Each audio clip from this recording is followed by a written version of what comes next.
गांव का नाम था शमशानपुर। वहाँ रहता था वीरेंद्र, एक ईमानदार किसान। उसकी पत्नी शीतल और 2 छोटे बच्चे थे। वे खुश थे, पर गरीब। एक दिन गांव में एक साधु आया। जंगल में रहने वाले साधु को लोग बाबा भैरवनाथ कहते थे। वीरेंद्र खेत में काम कर रहा था जब बाबा भैरवनाथ वहाँ आ टपके। बाबा ने वीरेंद्र को धन प्राप्त करने का रहस्य बताया, भूत डामर तंत्र।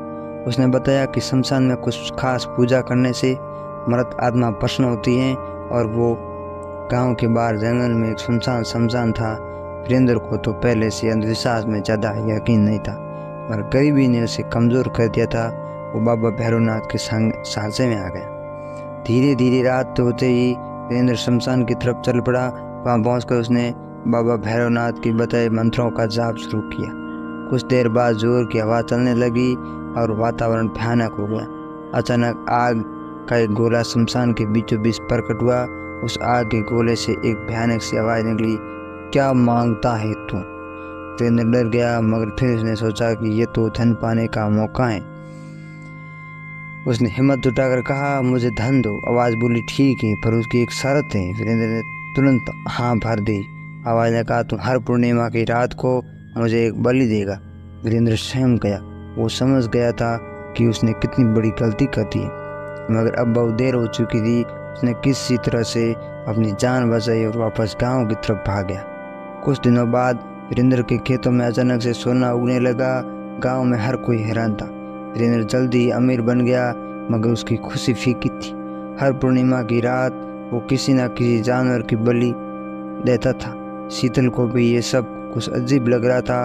वीरेंद्र की परेशानी साफ झलकती थी। एक राजा वीरेंद्र सो रहा था।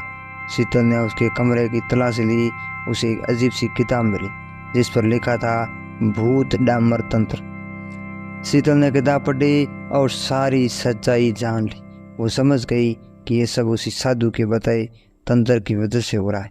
अगले दिन शीतल ने वीरेंद्र को वो किताब दिखाई और सब कुछ बताया। वीरेंद्र को अब अपनी गलती का पूरा एहसास हुआ। वो पछतावे से भर उठा।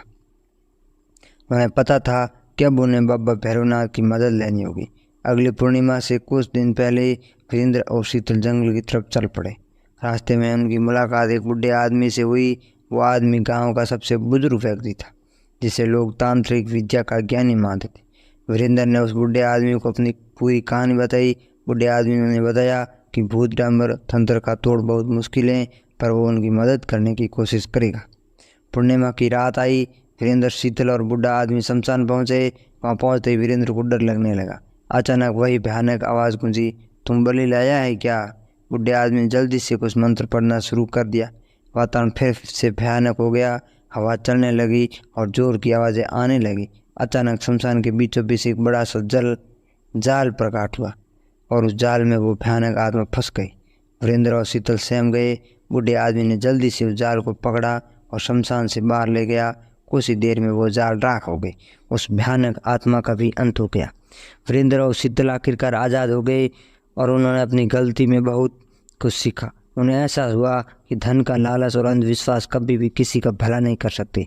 दोस्तों, ये कहानी आप कैसी लगी? उम्मीद करता हूँ आपको अच्छी लगी होगी। अगर आप ऐसी और कहानियाँ सुनना चाहते हैं तो मेरे चैनल को सब्सक्राइब करें, बेल आइकन को भी दबाना ना भूलें। साथ ही कमेंट में ज़रूर बताएं कि आपको ये कहानी कैसी लगी।